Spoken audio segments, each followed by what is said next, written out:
Hey, what's up? This is Jeremy, founder of QuickMail.io. This is Jack from Emails That Sell. Episode 22. Sending cold email can be scary. In this episode, Jack and I talk about our deepest fear around cold email, including fear of rejection, landing in Google jail, and campaigns that nobody replied to. So if you ever had any fear around sending cold email, chances are we talk about it and give some strategies to deal with it in this cast.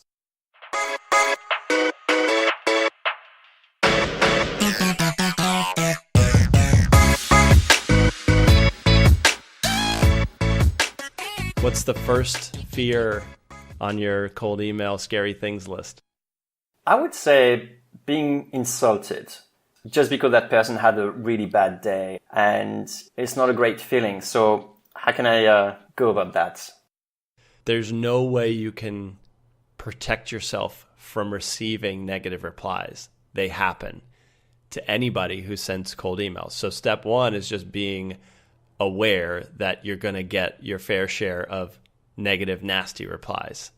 You know, that still doesn't mean I enjoy reading a nasty reply.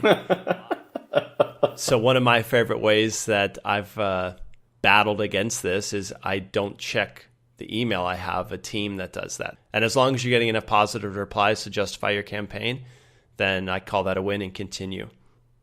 Yeah, the flip side of that is another sort of fear, but it's not receiving any replies. It's like a silent failure. Like I send an email and no one is interested. Crickets. Yeah. Crickets. I've actually heard quite a few people call it quits in a campaign because they sent 10 emails a day for 5 days and they didn't get enough replies to justify continuing. But just keep in mind, if you're not getting the number of responses that you were looking for originally, it could just be your numbers are a little bit too low to call it quits. So in my opinion, you should take everything with a grain of salt that happens with less than 200 sends, for example. Talk a little bit more about when people should stop or change their approach, Jeremy. When you're at that point where you think like, okay, no one's really interested in my campaign, I would say go one step further and just send a follow-up, just a bump email or just a breakup email. But try a last one because sometimes you'll be surprised. Maybe like the third, follow-up is actually working, or the fourth one is actually working. All right. So landing in Google jail, having a new inbox where you go to send a follow-up and it says, you have reached a limit for sending mail for this account today. And it's happened, and it's a bit of a nightmare to deal with because you've got emails that need to go out, and there's a technical barrier to reaching the prospects that you want to. Luckily, I think there are a few ways that you can get around this or just avoid it from happening all in one. Jeremy, you got any tips for folks afraid of Google jail? We got plenty. So first of all, there is we compile those tips on a big checklist on QuickMail.io. So if you go to QuickMail.io/checklist, all one word, then you'll find maybe 17 points or something like that. So it's always worthwhile to just go through them. Sometimes it's just because you got too many bounces on the first few emails on your brand new inbox, or you got too many people flagging you as spam. So I would recommend you sort of like warming up slowly, maybe using your new cold email address to send a few emails to people you already know, to people you know won't bounce, to people you know won't flag you as spammer. So it could be either re-engaging some of your older clients.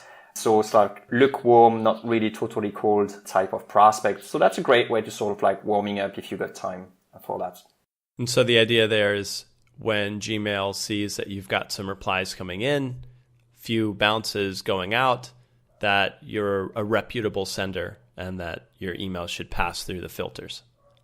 What about a different kind of fear where it's has to do with your list quality? What if the list you're sending to, you have a good chunk of people on that list who have already changed jobs, so it's no longer relevant to them?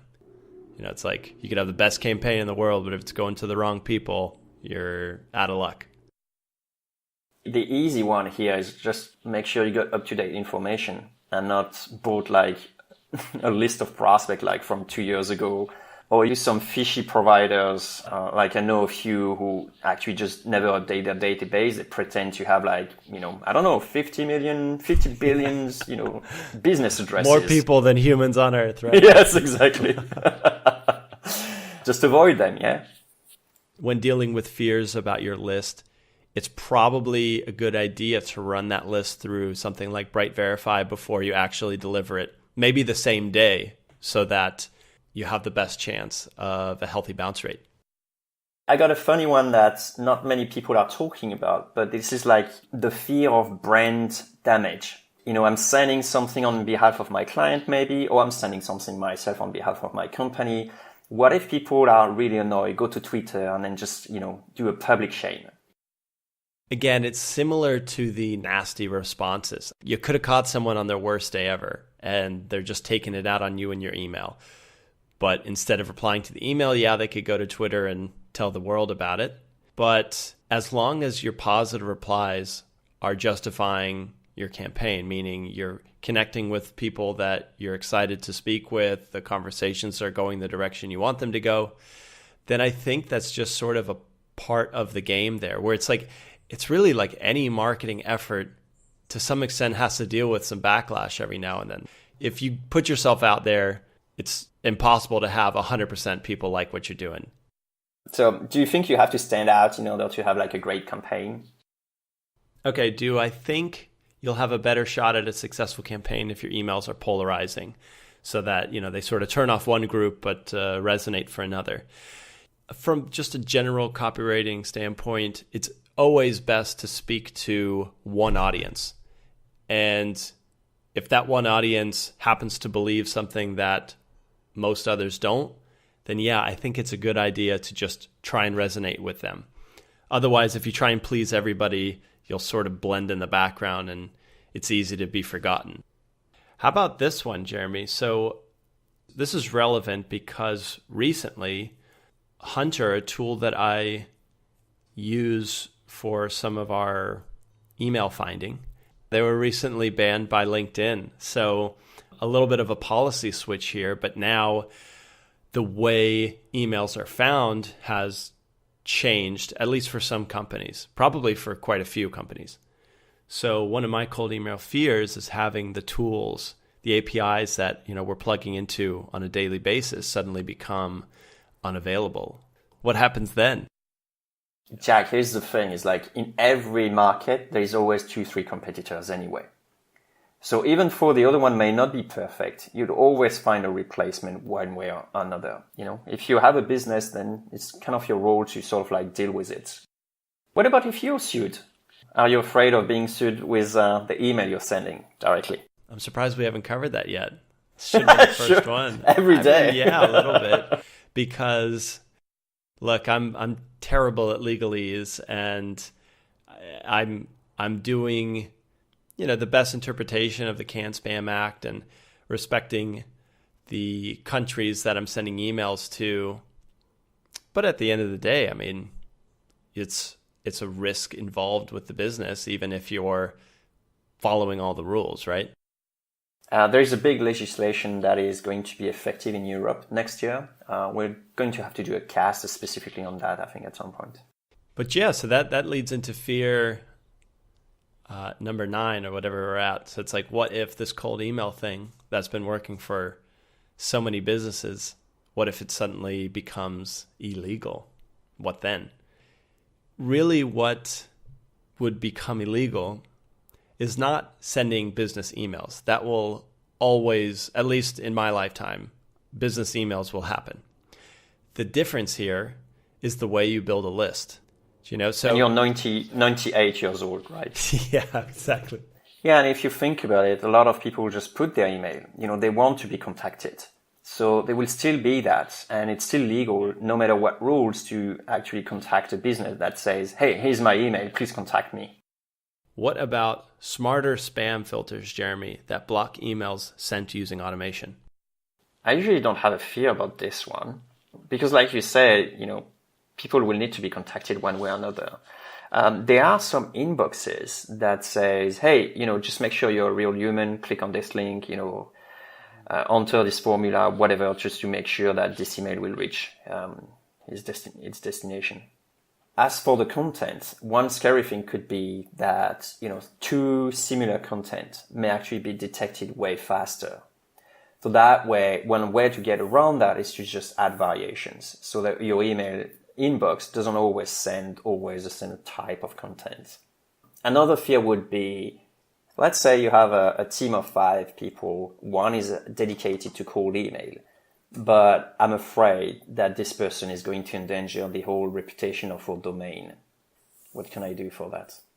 A couple things. So you'd want to make sure that you're not sending from your house domain, your original home domain. Next, limit the links back to your original domain that you're using in your cold emails. And also make sure the content isn't like brand damaging or making anybody upset who might be reading those emails. All right. What about, this is an interesting one. It's a fear of missing out the opportunity to make the best first impression. I had a conversation yesterday about this. So somebody had told me that they had put off creating their email campaign because they were waiting to craft that perfect email.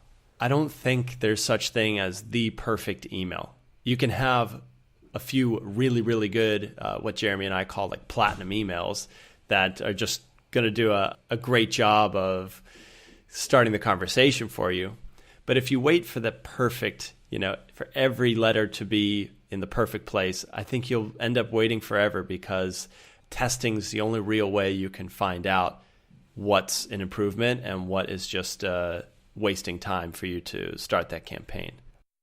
What about a list of really high profile people that you really want to reach out to? We're not talking necessarily about automation here.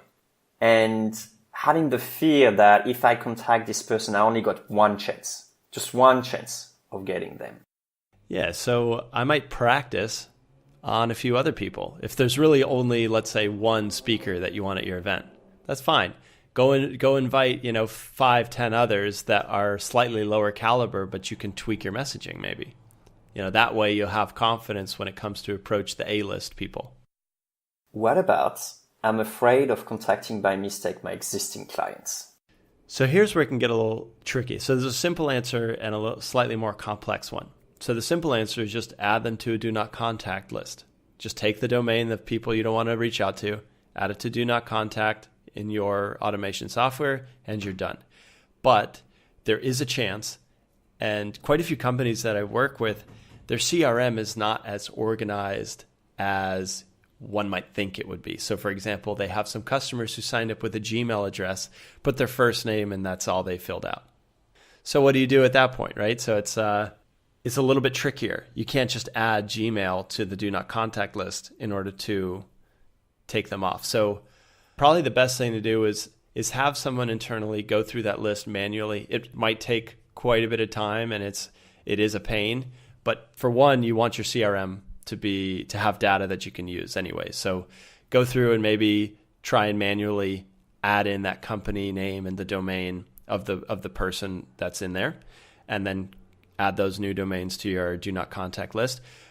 And finally, if you've done that, I would actually go ahead and grab every single email that's engaged with your brand at some point that you don't want on your cold email campaign. And I would upload that list and mark them as never ever contact in QuickMail, for example. So if by accident you load the same email, it's impossible for them to get a message from you.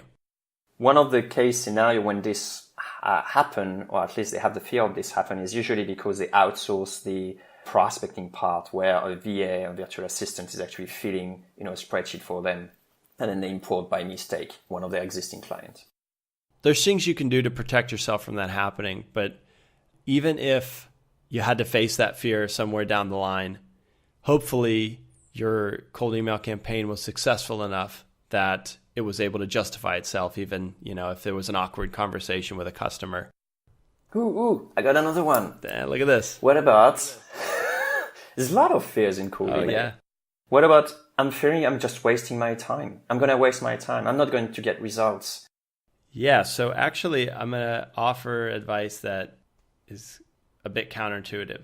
If you're afraid that the email you send me is going to be unwanted, then don't send me that email. Like either rethink it, or just don't press send. It's not the time. If you're not thinking that people will reply to it, then make some changes until you think people are going to be really excited and want to get back to you. All right, so today we talked about how having a healthy fear of damaging your brand with cold email is actually a good thing. Use that fear to send emails that your marketing department would be proud of. Second, we talked about how most, if not all, of our cold email fears can be avoided with either research or preparation. Finally, for any remaining fears that might seem unavoidable, remember they're just like Halloween costumes. They can be scary at first, but a closer look will remove their fangs and reveal the best way to deal with them. Hey, cold emailer. Yeah, you. If you got some value from this episode, give us a high five by sharing a 2-sentence review on iTunes. Or Stitcher or TuneIn. That works too. It's a quick way to help other growth-minded folks like us find this podcast. So they can send awesome emails. And make everyone's inbox a better place. Thanks.